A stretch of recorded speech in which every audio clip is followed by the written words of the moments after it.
Well, welcome to episode number 28 of our Move the Needle podcast. Before we get into it today, with a dude named Gus and a woman named Cheyenne, we're going to pay a little bit of love and attention to a few of our favorite people. Have a watch. At Brooklyn V's, we bring the taste of Brooklyn right here to Arizona. Our family's been serving up real Italian food for generations, and every dish is made with love, just like Nonna used to make.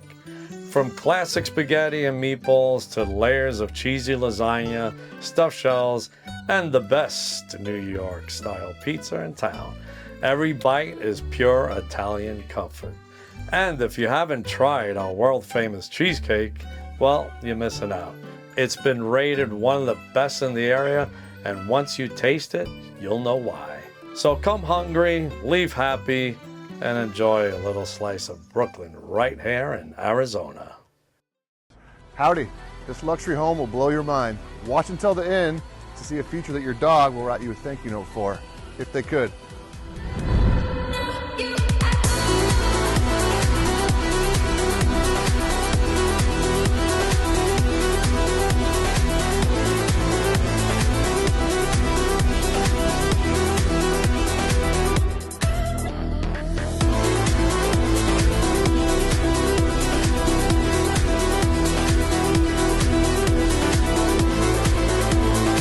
Blow your pup in style with this custom-made dog wash.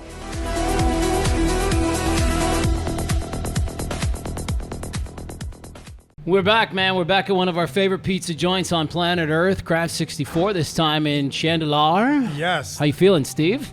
Feeling great. Yeah? Feeling great. Always love the smell of their pizza, and they're amazing hosts for us. Yeah, so. they've been great. Doug Yes. behind the bar has been excellent to work with. I'm Matthew Blades, as I mentioned. That's Steve Petz. Today Yes. we're going to sit down with Cheyenne Davis, and we're going to learn a little bit about the Axel Crew and some of the other work that she's into. If that name sounds familiar, perhaps you wake up with her each morning on Camel Country, which is a radio station here in the Valley. But first, we're going to sit down with Gus LaZear, who is from Los Angeles originally. Yes. And, there's one of two things that brings people to a different city. It's either your work or your family. So which one was it for you? Initially family. Initially family. When it's fun living in Los Angeles and West LA, everyone's from somewhere else as well. So Yeah. when you're from there, everyone's like, really? So a little different. So Gus works with Ability360, and we've had a few folks on the podcast so far that have had, like 6 degrees of separation to Sure. Ability360. But Gus is the vice president there of it's programming, mostly, that you work with, correct? I oversee the Sports and Fitness Center for people with disabilities, and Okay. I also oversee operations. Explain Ability360 to our audience who's never heard it before. What do you guys say about who you are? First and foremost, we're what's called the Center for Independent Living. So grassroots, for over 40 years ago, we're a civil rights organization to improve the independence of people with disabilities. So we have a number of 5 core services, and then we've grown over the years to have our home care program, home modification program, and a little over 13 years ago, we opened up our sports and fitness center for people with disabilities. I have a question that you mentioned that there was a civil rights component to this thing back in the day. What is the state of the civil rights right now for people with disabilities? I mean, do we have a lot of room to grow yet? Oh, there's always room to grow. I think, in the world that we're in today, it's a little bit uncertain of what's, happening every day. But I think, for us, by our bylaws, half of our employees have disabilities, half of our board has disabilities. We were part of a group of organizations throughout the council or throughout the country called the National Council on Independent Living. So that's why every region in the country has a Center for Independent Living. And so one of the big things that we do is peer mentoring. So someone with a new injury is in the hospital, we'll go in and talk to them. It's not always going to be sunshine and roses, but they're going to understand that they can be independent, they can have a good job, life, relationships, and then we show them a little bit more what they can do in regards to if we need to modify their home to be a little bit more independent.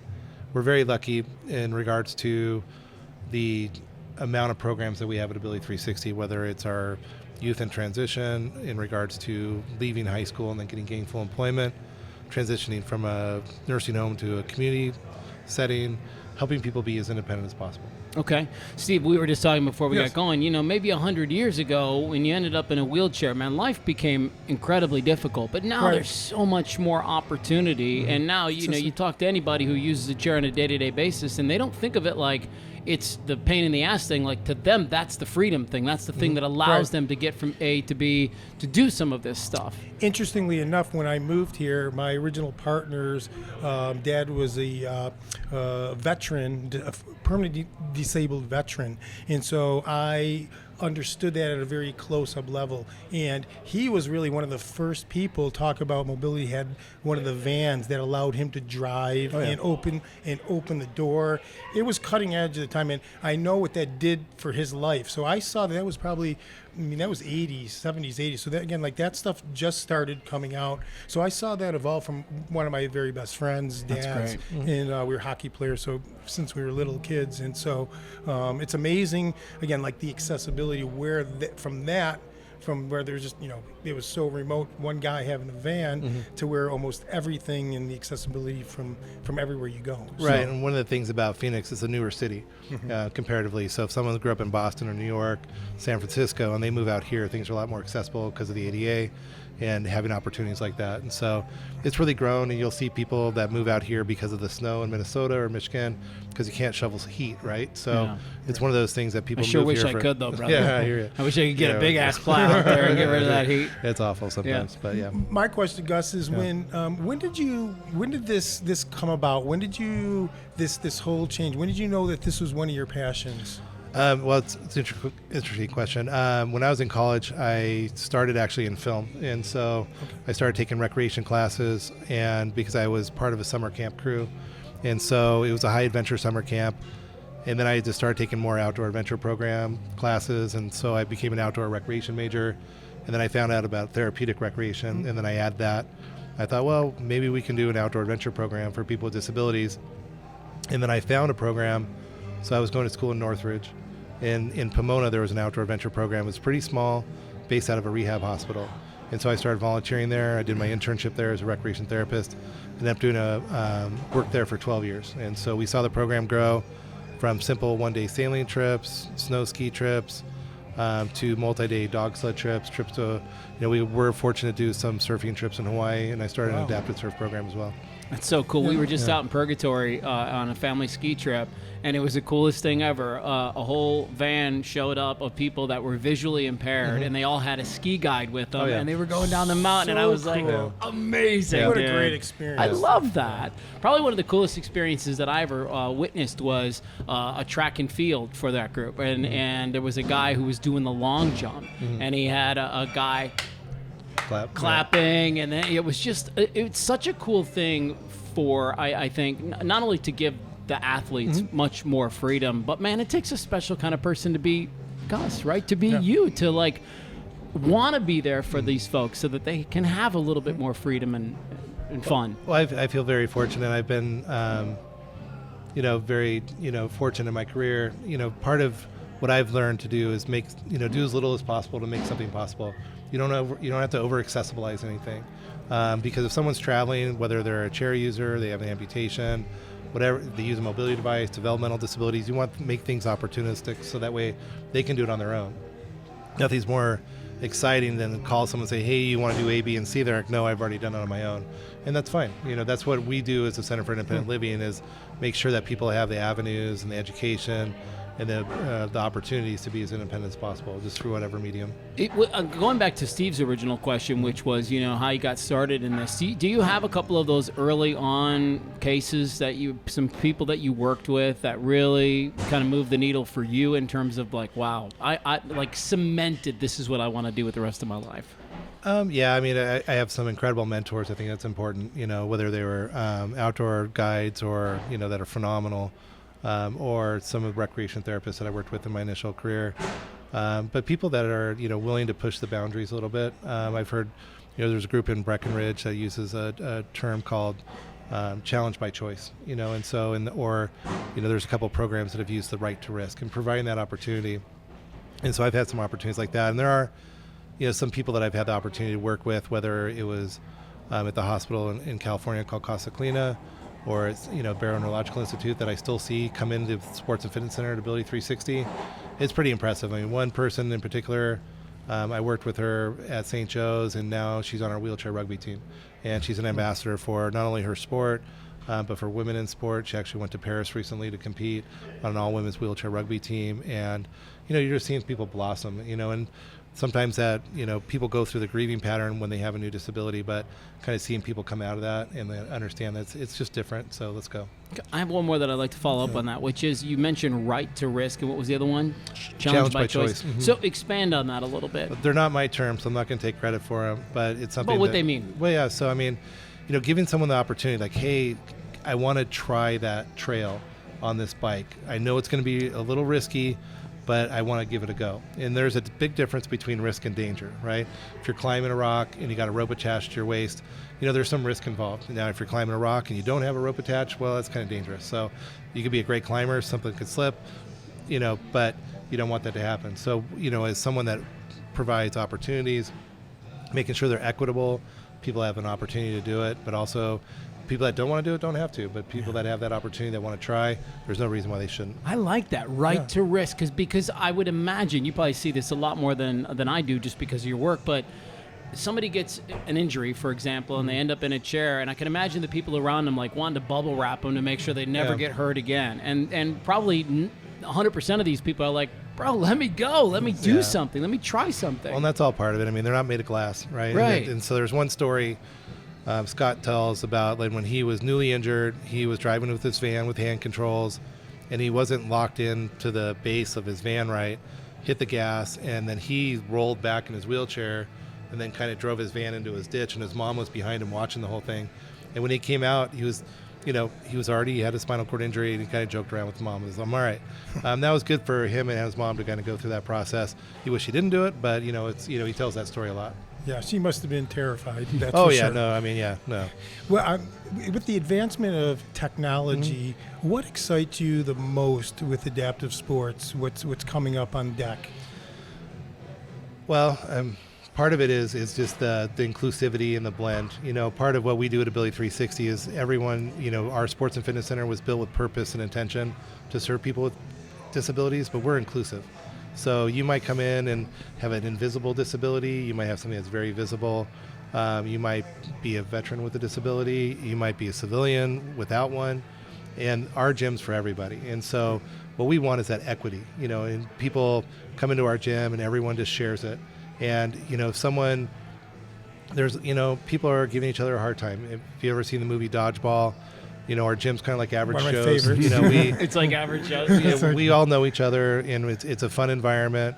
It's very warm and welcoming and challenging too, because there's that organic peer mentoring. So someone with a new disability might come in, and someone with an older disability, whether it's an amputation, spinal cord injury, whatever it might be, kind of has that awareness and will roll up or walk up and say, hey, what's going on? How'd you end up here? And then they start talking, and then they start going, oh, I'm not the only one. Let's not reinvent the wheel. What did you do to do this? How do you drive? How do you transfer? How do you go to the bathroom? How do you have a relationship? The human connection. Yeah, important. What kind of sports you guys play there? I know my buddy Gabe is big into soccer. So Gabe plays for Arizona Disabled Sports and their power soccer team. Yeah. We have a power soccer team as well. So we have wheelchair rugby, wheelchair basketball, wheelchair football, wheelchair softball. We have a swim team. We have a golf program. We have outrigger canoeing. We have a dragon boat team. We also do rowing, and the list goes on. So, I mean, what we also have to remind people is we didn't just open yesterday. We have grown with purpose and intention and evolved at a pace that we can maintain and sustain. But it's important. Like, our wheelchair rugby team is competitive, on a national basis, as our wheelchair basketball program and softball team's growing. We're just very fortunate to have relationships not only with the leagues that they play in, but also our local, sport teams like the Diamondbacks and the Suns are phenomenal to us, as well as the Cardinals. So good, man. Yeah. They want to keep competing. They want to get out there and talk some trash and drop some threes and all the fun stuff that they fun. used to, right? Oh, Yeah. What's it like on the court? Let's talk basketball specifically. Yeah. Like, what kind of trash talking are we doing here? Oh, they're the same. I mean, I'm come from Los Angeles, so I have more of a John Wooden kind of background and kind of leadership style versus a little bit more of the aggressive. But, for example, one of the unique things that we did and still do is something called the Cactus Classic. One of our members came to me, and our marketing director at the time, he's a below-the-knee amputee, and he says, I can play wheelchair basketball, but I want to play standing up. I run, I jump, I do all these things with my prosthetic. Let's have a pickup league for individuals with amputations, upper extremity, lower extremity, whatever. And so we started doing it. We had like 13 people show up the first night, and one of the people was like, I've never been around so many amputees. I'm like, well, cool. And then it started fizzling out a little bit. I'm like, well, has there ever been a stand-up amputee 3-on-3 basketball tournament? And there had. So we decided, all right, let's go ahead and do it. And so there was a group that's a national organization called AMP1. They're a basketball team, volunteers that had a national organization they had a curriculum for anti-bullying, disability awareness. So we called them and said, hey, you want to come play in this tournament? They're like, oh, we're not sure if you're the real deal. I'm like, how about I pay for your hotel rooms? So they ended up coming out, and they did good in the tournament. And through the years, we actually absorbed them. So now one of the programs that we have is the AMP1 basketball program. And then we still do the 3-on-3 stand-up amputee basketball program. It's only in the country. I don't know if So there's any. cool, man. So we're very fortunate to have the opportunity to pilot things, see what hits and see what stays, and then go from there. There's got to be so many of those athletes that are inspiring. I mean, any of those there's got to be even a bunch that exceed your expectations. Oh, they do. We try to, get away from the word inspiring.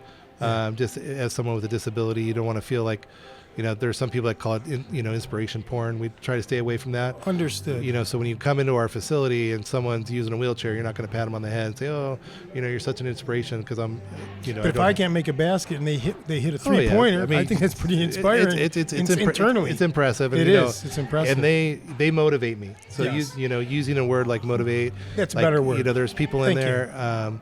Working out every day. I need to hit the weights a little bit more myself. Motivation. So motivate me, whether you have a disability or not.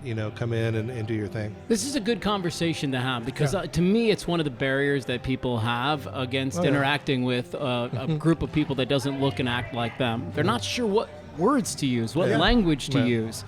Would you mind, for the sake of our audience, help us because I'm the kind of guy, I want to know because I don't want to say the wrong thing. And then what happens, what I'm getting ready to say next, what happens is they don't say anything. Right. So walk us through, what language are we using in 2025 that's making the most sense? Well, you kind of want to base it on people first language. Okay. So it's a child with autism versus an autistic child. Got it. Simple things like that. People first. That's the most People important. first. That's the most important part. Okay. Someone's a wheelchair user. They're not confined to a wheelchair. Things like that. And you can also ask people hey, what can I do to help? And someone will say, I don't need any help. But you never just go up to someone and try to start pushing their wheelchair or help them with their walker. That's an extension of their body. And so that's very personal, and that's theirs. It's a bubble. It's theirs, right? Yeah. I wouldn't go up just to you and touch you unless we're shaking hands, things like that. And that's good for people to know because people obviously would think they're helping out in a situation. They don't necessarily know that, to Matthew's point. Right. They want to help. Good to know. Opening doors, all that stuff is just being polite, being a good human. I do it for you just as much as I do it for anybody else. Right. So it's, just kind of have that realization as how would you like to be treated, and just do the same. Simple. Human first. People first. Yeah. It's a great rule. The Sports and Fitness Center is truly remarkable. There's nothing else like it in the country, as far as I know. So the campus that we're on is unique to the country. Okay. So on our campus, we have 12 nonprofits that serve the disability community in the Ability360 Center. That's an office kind of building. For example, the Arizona Spinal Cord Association, the Brain Injury Association, NAMI, Disability Rights Arizona, the list goes on. And then we have a couple conference rooms, classrooms, and then our main office is there. So to have all this, power of partnership on one campus is unique. And then to have the Sports and Fitness Center built with purpose and intentions for people with disability, it's no small potatoes. It's 45,000 square feet. The campus is unique to the country. There are a couple sports and fitness centers throughout the country that were built with the same purpose and intention. One's in Birmingham, Alabama, called the Lakeshore Foundation. Turnstone's in Fort Wayne, Indiana. There's a smaller one up in Boise, Idaho. Working with a group in Kentucky, Dallas, and New Mexico, and Richmond, Virginia. on building such facilities as well. So we're picking up. We're sharing our story, and we're working with some other big dogs to make it happen. You know what's cool is that it's not just for one group of people. Like you said, military veterans show up, and individuals with disabilities, their families. But there's also these nonprofit wings that are there. And I would just imagine that what you do more than anything is you provide a community for people where they feel like they belong. Oh, 100%. Like one of the tenant partners that we have is United Cerebral Palsy of Arizona, and they're a great organization in regards to providing different therapies, but they're working with a lot of different types of youth with disabilities, and so a lot of times they'll go from their group to our facility for swim lessons. And to have a child with a disability and to teach them how to swim, especially in Arizona, is really important. So we were able to provide that. And then we were talking about our narwhals, which are our swim team sponsored by the Thunderbirds, and our swim coach swam locally as an individual with spina bifida for a typical swim club. And so he came to me about a year and a half ago and said, hey, how about we swim at Alcatraz? I did that when I was, 15 and under. And so last year in 2025, we started training right about now. Or 2024, we started training right about now in our pool without the heaters on and the lakes with wetsuits on. And then in July, we took a group of 6 youth with a couple of their parents did it as well with disabilities, and they swam Alcatraz. It was fun. Wow. Yeah. What an amazing experience. About that, man. Yeah. All right, as we wind down with you, Gus, is there anything that you're working on right now that you'd really love the community's help with? Well, there's a lot of projects we got. Being in charge of operations, I know little things here and there. So we want to get the word out. Just that, adapted sports and parasports are really important to the community. That, part of the work that we're doing is advocating for, people that haven't even been born yet, that haven't had an accident yet, and just being prepared to be in the community for a long time coming. And part of our relationship is, we've been around as an organization for over 40 years. So we have a great history. We started grassroots. We still have that kind of feel. We're easy to come to. So we want, from my standpoint, it's just letting people know that, if you have questions, feel free to call. One of our core services is information and referrals. And so if you have questions, we'll be happy to answer them. And if we can't, then we're going to find someone that can. Yeah. I'm impressed. I'm motivated. I'm motivated go. after sitting down with a dude like us, right? What an amazing part of the community. Yep. I mean, in the growth and where it's going to go. I mean, it sounds absolutely. like you guys are super excited and have your blueprints everywhere. We're working on it.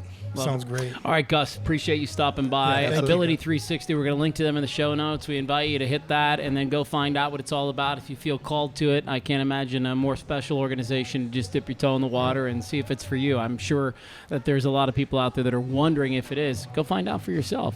When we come back, we're going to sit down and learn a little bit about the Axel Crew, and we're going to do that with Cheyenne Davis. We'll see you in just a minute. Hi, I'm Kim Selchin, owner of Tutor Doctor of Advocacy, Chandler, and Gilbert. We understand every student is unique, which is why we meet them where they feel most at ease, whether online, at home, or in a public space.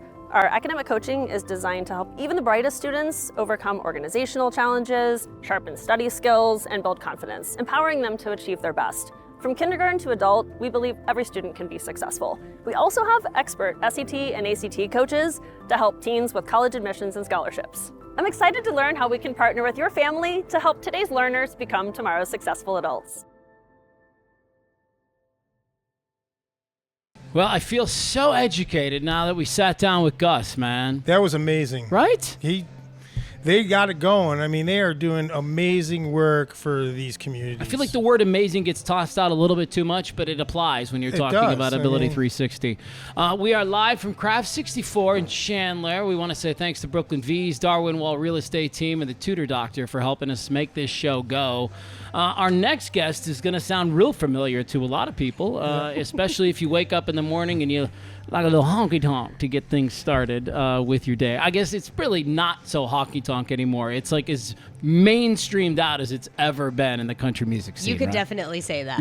Yeah. It's country's in its bro country moment right now. Yeah, we are having a bro country moment for sure. Cheyenne I love Davis that. is here. We're going to learn a little bit about her, what makes her tick. We're also going to talk about something called the Axel Crew Foundation, Yes. which you're a part of. And so I know you've got a couple of kids. You've got this radio career that you're a part of. I was a part of your world for 28 years. I was on the radio and television, and so I fully understand what you deal with on a day-to-day basis. So my question to you at 4:30 in the afternoon is, how the hell are you? I'm actually really great today. I got in a workout before I came here. It's the key. Nice. And then workout is the key. It's the key. Great lunch. It's Fat Tuesday today as we record this, so I had punchkis earlier. So I'm fueled up on sugar. Oh. My endorphins are through the roof, and I'm happy to be here. Yeah, that's the key, Steve. When you wake up at 3, what time do you get up? If I work out in the morning, which I try to get cardio in, I'm up at 3. Okay, so if Yeah. you wake up that late, you got to get the hell out as soon as the show's done. You got to go to the gym or you got to get a nap. Like, it's imperative. Naps are a regular part of my day now. Yeah, they have to And be. I love it. Yeah. I love that for me. I actually quit the radio and I still take naps, so it works out for me. It does work out, all the definitely.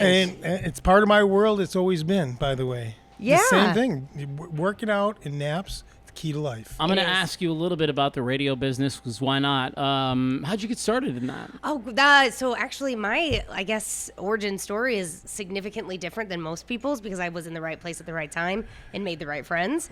I had actually just come out of a very abusive relationship, and so I started kind of finding myself back in 2018. I was working overnights at Planet Fitness in my hometown, and there was this guy that kept coming in at 2:30 in the morning. And I was like, who comes into the gym at 2:30 in the morning? It was him and like a sprinkle of people who were like traveling. So one day I was like, I'm going to ask him what he does. And he was like, oh, I work at the radio station. And I was like, oh, that's so cool. It's a small town. Where are you from? So I'm from a small town called Yakima, Washington. Oh, yeah. It is in central Washington. It has less than 100,000 people to this day. So it's very small compared to All here. right, so back to Planet Fitness. So I'm working at Planet Fitness. He comes in. I'm like, what do you do? Why are you here? He's like, I work in radio. And I was like, oh, that's so cool. It's great.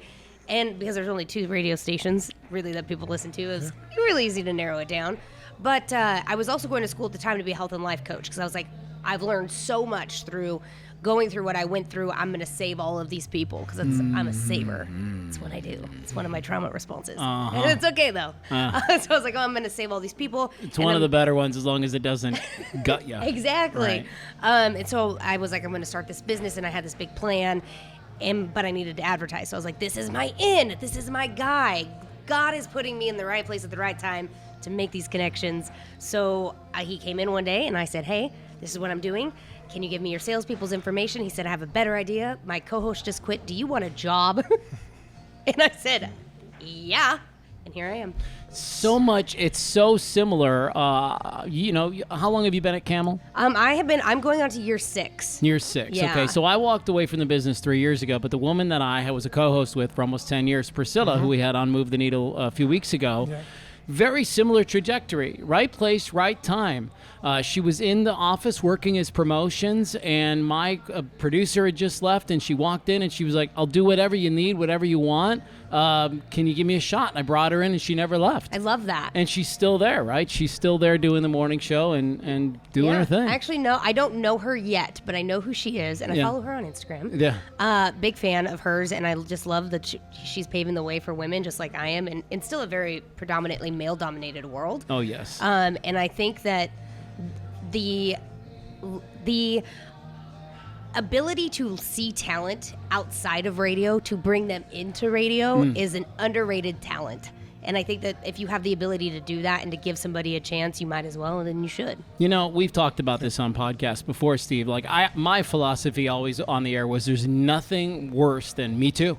Me too. And that's why you have to find people that are different than you. You have to find people that add color to the mix, that add a little bit of that special sauce. Yeah, makes sense. And I'm new to this whole fray. I was always behind the scenes, always interviewing people like you. That's how me and Matthew became. I was a publisher. So hearing the stories, but now being in front of the stories and seeing how you guys interact in your daily, and kind of part of that is, to me, it's very interesting as well, because my story is different, but yet similar, being in the same field, but Matthew and I getting together and crafting this program really from scratch. And Is that a Craft 64 Craft shout-out? Is that what 64, you're doing sure. there? And Max also, shout out to Max, also big part of our collaborative effort, putting this together, really, but going for it. That's what I loved your story about being able to go for it, and also Priscilla going for it. That's what I always tell people to do is, Shoot your shot, man. Just shoot it. Go You have out to. there. And you have to be given the opportunity. Funny story. that you mentioned Max. Max's dad hired me at Camel, and I'm looking him dead in the eyeballs. Max's dad was my boss. And when I was working in Yakima, I had been on the radio station for just barely a year. It's small market. We're talking market 200. It's tiny. I know. And my co-host at the time comes in. He goes, "Hey, just so you know, I'm applying for a job in Phoenix." And I was like, "Oh, good for you. Go get it, buddy. I'm not leaving," because I had been gone for so long already. And he was like, "Okay, great, cool." And I said, "Awesome." And then he comes back about a week and a half later and he goes, "Hey, so I sent in my air checks that had you on them. They want to talk to you too." And I was like, "Okay, we can talk, but like I ain't going nowhere." And I was very dead set on it. So Max's dad, Tim, calls me on the phone an hour and a half later. An hour and a half was my first interview with him on the phone. I remember I was sitting in my master room on my bed, my legs were crossed, and I was like, "Man, this guy's chatty. He can really talk. He's hyping up Phoenix. Phoenix sounds great." He's like, "Just come down." And I said, "Fine, I'll come down for a market visit, but that's it. I'm not doing nothing." Done. October 30th of 2019, I was sitting in his office, and he goes, "I need you to open your email." And I opened my email, and I had a contract in my email from Tim, and he literally skyrocketed me to where I am now. And Sure. if it wasn't for Tim, I wouldn't. And of course, my co-host at the time, like I wouldn't be where I am today. Wow. Amazing. It's great. No, I know. It's a I know small Max. world. I've known Max since he was 6 years old. Max's dad tried to hire me, but I said no. Of course he did. But now we got. Tim But, tries to hire everybody. Yeah. but I now said we've got. no. But we've got Max, and he's doing that effect to us to move the needle. So the family lives. Yeah, It does. It lives for sure. on. It does. The family lives. So you mentioned, that. I know you're vocal about this, and I feel like we should take the opportunity to open up this can of worms a little bit. You mentioned you were in an abusive relationship for a long time. It's something that you talk about now as an advocate for others that are dealing with domestic violence situation. Talk to us about getting out of that situation. Not so much the weeds of what it was like to be in it, but talk to us about how you found a way out. Honestly, the way that I got out, I was really fortunate because the person who got me out is the person who introduced me to the person I had to leave. Wow. But I say that because it goes to show that it doesn't matter how long you know somebody, they only show you what they want you to see, and then they hide everything else. And that was my particular situation. I met this person through a mutual friend who she had known him for 20 years. And it just, the person he was behind closed doors was not who he was to everybody else. And I found myself in a situation where it was I leave today or I might not live to see tomorrow. Yeah. And it was not just me. It was I had a 6-month-old at the time. And she actually bought my plane ticket. She bought his plane ticket, my son's plane ticket. And she paid for all of our checked bags. The police were there. It was interesting because when you're leaving states and trying to move infants around and deal with that whole situation, there's a lot involved. And when you're trying to get through the airport without a driver's license or any form of identification, it is a interesting world to have to walk through. But thankfully I had police reports. I had the tears to go along with it, for lack of better words. I was I remember walking through the airport and I was bawling and running as fast as I can through security. I don't know if you know this, but airport security doesn't take running to security very well. So, they stopped me and they said, "What is happening?" And I explained to them what was going on. I told them why I didn't have an ID, and then gave them the paperwork that the police station had given me. And they took me, I'll never forget this, they took me to the handicap line and they said, "Get her through. We don't care what you do on the other side, just get her to the other side of security where nobody can get through." And that was the moment when I kind of took a breath and said, at least right now, I'm okay. Right now, I'm going to live to see tomorrow, and that's kind of what matters. So it was from that moment on that I just I never stopped telling my story, and I've never stopped telling my story. Obviously, there are a lot of things that I don't tell, because a lot of people can't handle the black and white truth of what domestic violence actually looks like, especially when you know that people who know and don't know are listening. It's a very hard rope to walk sometimes. Well, and I've always found, because I do a podcast now that's really about trauma, and one of the things that the psychiatrist on our show has always said is you can actually traumatize other people with your stories. Right. And so there is some value in being a little protective of your story and keeping some things to yourself and sharing what you feel like is important to the moment. And so, I'm with you. It's a tightrope act. Yeah, and you have to read the room, right? If you want more, I'll give you more. Especially on the show, because I truly believe that there's a huge group of people out there, men and women, because men are just as subjective to domestic violence as women are. Sure they are. And they don't get believed nearly as much, which is unfortunate. But Zero. yeah, I truly believe that if you have been a part of it and you can help somebody feel like they're not alone, that's your duty and that's your obligation. Good. So having the footprint that I have in the microphone, for lack of better terms, it is my responsibility to open that conversation, to let people know that they're not alone. It's why I wanted to give you the opportunity here, right? I know how critically important it is. I appreciate to, that. to other people. Cheyenne, what piece of advice would you give someone to take that first step if they're in an unhealthy relationship? What's, obviously people are unsure, they're scared. What would you share? Know that you are stronger than you think you are, There it is. because you've already lived through it. The fact that you are breathing another day tells me Okay. and tells you that you're stronger than you think you are. Okay. We say on the podcast all the time, you've already paid the tuition. Mm-hmm. You've already gone through the hardest part that you're going to go through. And now the freedom waiting for you on the other side is what you need to focus on. Absolutely. It's so true. One of the interesting parts of Cheyenne's story is that she spent some time as an EMT.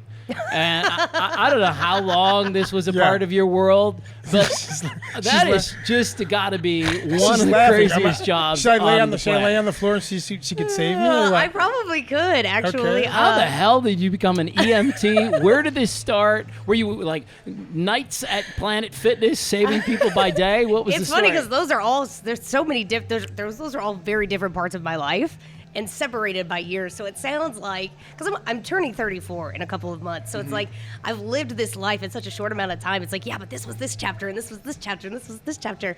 So actually my dad has been a firefighter the majority of my life.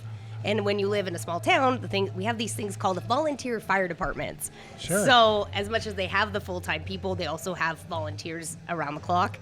So that's what I did. It was in the middle of getting divorced, and I was like, I need to do something with my time. I want to feel Useful? Yeah. needed and Yeah. useful and important. So I did EMT class, and I became an EMT and passed my national registry as a single mom. First call. What was it? Do you remember? Probably an overdose, unfortunately. So some Narcan. That's actually why I ended up leaving the fire department, was because I didn't care for working with my dad and all of his buddies, because it was, all these men I had grown up with. Right. So that was interesting, but it wasn't, it was really came down to, I was tired of having to save people that I grew up with. And that was really hard for me because it was people that I loved, Wow, I didn't think about it like that. Small but in town. a small town. So, and that's kind of where I drew the line. So that was a very long time ago. That was a very long time Yeah. ago. All right. So, but it helps, right? Because you get 2 kids. Yeah. Boys? I do. I'm a boy mom. Yeah, I'm a boy dad, so we So have you get yeah, it. we're 18 and 16 in my family, Okay. so we're a little bit ahead of you because I think I read online your kids are 5 and 11, or No, is that that's outdated? That's very outdated. My Yeah. kids are 14 and 8. Okay. Okay. Yeah. Yeah. So, but you're equipped, man. Like to be a boy mom, they are gonna fall. They're gonna wipe out. Yeah. They're gonna get themselves, as Gus said a few minutes ago, they're gonna choose to take the dare, Yeah. and we gotta be ready to That let them makes me anxious. and clean it up when they're done, right? Yeah. It's one of those things that you just kind of have to deal with and learn with, especially like I grew up with 2 brothers, so I'm a girl of 2 brothers. I very much know the boy world. Oh. And in fact, I kind of was for a long time. I'm a huge tomboy. I did a lot of boy things. I, roughed my knees up and did all the stuff. So I am very well equipped. Doesn't mean you're ready for it. You're never Yeah. ready for it, but you're equipped. Do you remember when you were a little boy? Did you have a crazy injury when you were a kid? I had multiple. I had He's multiple. like, I was yeah. wild. Where do you want to start? Okay, one crazy one. I actually punched through a window. One of my friends he locked me on his porch, and I got scared, and yeah. You punched the window? I punched through the window. So what and opened happens to your hand and arm? almost like cuts my veins, and I had to have blood and 10 stitches on my arm. Oh Almost my like, gosh. Yeah. My parents were not happy. I wouldn't have been either. Yeah. Have But, you ever had to call an EMT? Have you ever had to call an ambulance? I don't think I have. It's a good No. thing. No, I mean, I was hockey injuries. driven to the hospital after multiple hockey games. I told you on one of the podcasts, boy injury. I got hit with a slap shot when we were like U16. The best guy on the team, a guy as big as your son, honestly, the big guy on the team, winds up and cranks a slap shot, and I got hit with the puck, right in the back when there's no padding. I thought I was dead. No. Yeah. And Like a kidney punch. Yeah, it was like a kidney punch. yeah, blood just started coming out of my mouth. Oh, No, I that's thought not I was good. dying. Yeah. No, I was like, So that's an emergency that room was an visit. emergency. That's an room. emergency room We said visit. that before. That's old. But yeah, I've had little. I've only gotten to ride in an ambulance one time. Okay. And it was when I was in the backyard taking down a tree with a chainsaw, and it came down a little bit too quick on me, and I had to back up really fast, and I backed into my chainsaw, and I slit the back of my left calf muscle, right up the back of the calf muscle with a chainsaw. That's even like a lucky injury. Almost. That makes my stomach hurt. And it was gnarly, right? And it was gnarly, and because of the size of the opening, I just couldn't keep it together. Yeah. And I kept fainting. Yeah. Which is why they had to put me in an ambulance. I was like, I did the guy thing. I'm fine. Somebody can drive me there, because it wasn't bleeding out or anything. Yeah. But that was my first and only time in the emergency or in the ambulance. Well, other than working it, I've never had to ride in one. Good. So Let's I keep it hope that way. that stays that way. Yeah. Let's transition to the Axel Crew Foundation. Yeah. How did you meet this kid, Axel, and how did this come to be? So unfortunately, I never got to meet Axel. He Okay. passed away before I got to meet him, but I do know his twin brother. So Axel is a twin, and I met his dad because his dad is actually a fan of my show, and that's how he, I guess, found me. And so his dad is Josh, and his mom is Felicia. And Josh was just talking to me on Instagram about all the things I have going on, chiming in on topics we had, sending me stuff. He knows I'm a huge Harry Potter fan, so he'd send me like Harry Potter reels that he would find on Instagram. And then last January, he had their very first Axel Crew Foundation golf tournament. And he was like, hey, do you and the crew want to come out, the crew being the Camel crew, want to come out and golf? Because I'm also a big golfer, and so was my team. So we said yes, we went out, we golfed, talked to Josh a couple more times, and I said, hey, if you ever create a board, let me know, because I want to be a part of this. I love what you're doing.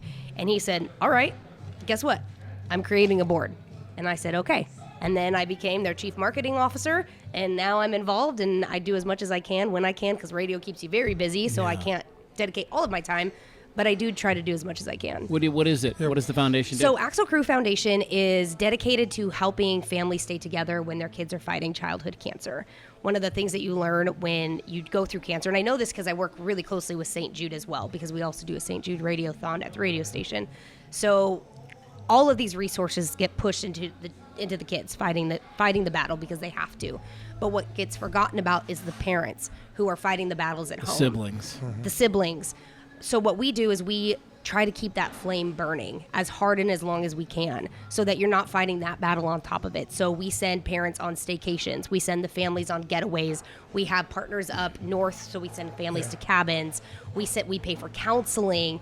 Now that the radio station, me, is a part of it, we try to do tickets as much as we can, as long as the parents aren't in like an immune press situation. Right. So we try to do as much as we can to get the parents out, to remind them why they were together in the first place. So that is the foundation of what Axel Crew is, to keep Axel's memory alive. That's an amazing one. I actually, again, like talk about like the time differences. I had, unfortunately, growing up, I had a friend, a good friend whose brother died of cancer. Again, there wasn't any of those resources. Almost it destroyed their family. They were always involved in doing stuff, and then nobody saw them, and it changed the dynamics. Because you have one goal, Steve, to keep the kid alive. Yeah. And then you forget that, like, whoa, life is happening in and around us, Yes. too. And, like, our relationship still matters. And what about his twin brother? Like, that still matters. So seeing as a friend, I actually saw that at a very young age. Seeing the family, I was like, wow, it just is just amazing now. And again, like you think of a resource like that, there's an amazing family, somebody who could have jumped in, and I mean, could have changed the trajectory for that family. Absolutely. Yeah. You'd think, maybe, possibly. Well, you can have an impact. Yeah. You just had the golf tournament, wasn't it, in January? Yeah, we did just have the second one. Okay, and how'd it it was go? phenomenal. We raised just under $10,000. That's great. What is even cooler about that is that money is going. So we work really closely with Phoenix Children's Hospital, and the hospital has actually given us permission. The board approved it to give us a room that will be dedicated in Axel's name, but it is dedicated to the parents to be able to step away. So it's a quiet room. There is no medications. There are no beepers. There's no buzzing. There's no smell of medications. It is a Zen room for parents on the oncology floor at PCH, and that's what that money is going to. Super. It's going to be really, really phenomenal. Yeah, I'll bet when you walk into it, it's going to be remarkable for you personally. Yeah, it's going to be, for me, it's a little bit different, but for Josh and Felicia, having lived so much time on that floor, and for Hayden as well, Axel's twin brother, it's going to be a moment where Axel is solidified into the memory, into the core and That's foundation. beautiful. I think for you too. I mean, you think about the trajectory of your life and how many times you needed a Zen room, and now you're giving that to other people. Like, that's what I mean. This is bigger than you think. This isn't just about Axel. This is about Cheyenne too, and what you needed once upon a time. And now here you are giving that to other people, which that part of the trauma response is kick-ass. Yeah. Right? Yeah. So that bit of saving people really works. And in a I beautiful really way. do love that, and I appreciate hearing that, because sometimes, when the foundation isn't yours, right? When you weren't the one who founded it and created it for a purpose, you forget, because that is your purpose. They making sure that the family itself is getting exactly what they deserve, and what they deserve is to have Axel's name spoken every time people enter that room, and that's what we fight for. Love it. Amazing. How did you golf that day? No. She's laughing. It was probably my worst game of golf since I started golfing. okay. Really? And I've been golfing for 15 years, so it was a very bad round. So, Wow. That's fine. Do your boys golf? They do. So my 14-year-old just started golfing. He's going to be playing school golf this year, so I'm That's really awesome. excited about it. And my 8-year-old is kind of just dabbling in everything at this point. Good. He wants to play volleyball. He Good. wants to golf. He wants to do it all. He Do it wants all. to do everything. So Amen. we're just kind of throwing him into everything and seeing what happens. So I heard at the end of the day you like to, obviously it's busy. You like to chill down by your pool and maybe have a glass of bourbon. and I do stuff? enjoy bourbon. Yeah. I do. I just enjoy. This is gonna sound really bad. I actually just enjoy the taste of liquor. Okay. Like, I like whiskeys and bourbons, but on the same side, I really don't drink all that often anymore. I got to a point, so I went through a huge weight loss journey. I lost 35 pounds in the last year, which has been really great for me. And I worked with a holistic company who's local here. And with that, you don't drink. And then I realized I don't feel like garbage anymore Isn't it the now that truth? I don't drink. So my enjoying whiskey on ice is very limited anymore, because I'll I just give you. don't. I don't drink either. I set it down in 2006, and there's a company out there called Ritual, and Ritual makes a non-alcoholic, zero-proof bourbon. Really? And honest to God, I'm not kidding you. It's the best. It's like basically it's a tea, but they've done something with the flavor profile, and it's got this smokiness about it that you'll miss from like yeah. drinking alcohol, and it's awesome on the rocks. I need that. Yeah, I'll send it to you when we're done here. Yeah, because please do. It's healthy. There's no sugar. Like, you're in a good place. That's with what it. I need. Yeah. That's what I need. Okay, second part of my question. Yeah. Now that you're drinking, okay, so you're chilling about your pool. What's an embarrassing song that will be playing in the background that your audience doesn't know that you love? Embarrassing. I think it would probably be really hard for a lot of people to believe that I am a huge rock fan. I love rock and roll. So what will be playing in the background? Tell them. Gosh, I don't know. That's such This a is a hard tough question for a radio personality, I Steve, know, because stumped her. no, it's not because you think as the outsider that we know all the music and all the songs, but we play 400, 800, 1,200 songs over our lifetime, Yeah. and they all scramble I'm just together. trying to set the stage. She's chilling So you out by like- her backyard at this long day. She's got a School's out a for sappy summer. song on that her audience would never believe she's listening to. I will tell you this much. If it's been a long day, I'm talking worst of the worst days, and I just need to chill out, what I have on is probably Mozart, something very classical. See, there There you it go. is. Nothing to do with rock and roll. No, Good but for I you. do love rock. I just, That would surprise your audience. it would. So when I always laugh when I walk around an airport with my earbuds in, because dimes to dollars, I probably have Screamo blasting in my ears, and nobody knows. So like heavy metal. I love heavy metal. I love rock. It's something that just jives with me. Yeah. And it's like my own little secret walking around in public that people don't know. Me too. I was a rocker. I was old Van Halen. We talked about concerts. What's your embarrassing song that you're playing in the pool in your bikini? Oh, Yeah, calling me out about it. Boy George. It's not rock and roll. I don't embarrassing. I don't know what would be. I don't know what would be because Boy George would be 80s. You got to be able to answer your own questions, Steve, or they're not valid. I said it. You didn't take it. You didn't take it. Another one? Okay. What would it be? What was the sappy 80s band? Wham. Yeah. There you go. I wouldn't be You'll totally be embarrassed dancing by to that. Wake Me Up Before You Go in the backyard. That's a That'd be great little song, sappy. though. What's that? See, I think that's a great song because embarrassing, especially in the music world, is on a Like achy spectrum. breaky heart. If you're in the backyard doing that, like nobody else is around, that might be a little weird. I don't know. I might give you a good old get it See, on the side. That's her. Get it. It's so personal, isn't it? It It's so personal. Well, Cheyenne, thank you so much for spending a little bit of time with us. Thank you for having so me. Yeah, great fun. to meet you. I love your energy. Yeah. Thank you. I love your guys. This was a blast. Thank you. Yeah. And thank you for the shout out too on the radio. Too. Absolutely. Yeah. I did. I was talking about Mention it the Move other the day. Needle podcast. Oh, it's so sweet. Yeah. When I left the radio left me. Yeah. That's ouch. Ouch! My I know. heart. Oh, I know. gosh. Listen, it was a tough choice, but I had You did your time. an amazing career. Yeah, 28 great. years behind a microphone It's is amazing. unbelievable. That is pretty phenomenal. It's freaking great. It's Yeah. freaking great. I did it all. How can people get involved with the Axel Crew Foundation? You just go to axelcrew.com and you can donate, which we need because that's Yes. what we're 501c3. We're also veteran owned and operated, so Oh, that's a nice. very That's cool, nice too. little thing that we have. Felicia is a veteran, so we always thank her for her service. So you can go to axelcrewfoundation.com. You can find them online. You can find them on Instagram. Pretty much anywhere you go. Bye, Felicia. We're Yes. around. Bye, Felicia. That's awesome. All right, Steve. Well, Yes. that's it, man. That's Great episode show. 28 in Chandler in the books, my friend. Yes. Love it. Yeah, good stuff. Thanks to Brooklyn V's, our sponsor, Darwin Wall Real Estate Team, and Tutor Doctor for helping us out, and especially here at Craft 64. Yes. Owner James here. He's not here tonight, but has been amazing for us. Do you eat pizza? I do. It's actually really pretty in here. I Okay, haven't been in here before. So listen, the truth is that this is the best pizza in the country. Barstool Sports rated this the best pizza in the country. Whether there's no, not in the country. No, you better no. Do In not quote him. Arizona? In Arizona, he gave. Oh, he the New gave Yorker got Scots- all offended yeah, over there. Well, I'm just, yeah. You got to call. Hey, don't you know where I'm from? Hey, we got the best pizza. Kiss my ass. Podcast is over, idiot. He gave the Scottsdale location a very, very high grade, the highest grade that Portney gives in Arizona. Yeah. So it was in Arizona, but Craft 64 one of the very top pizza places here.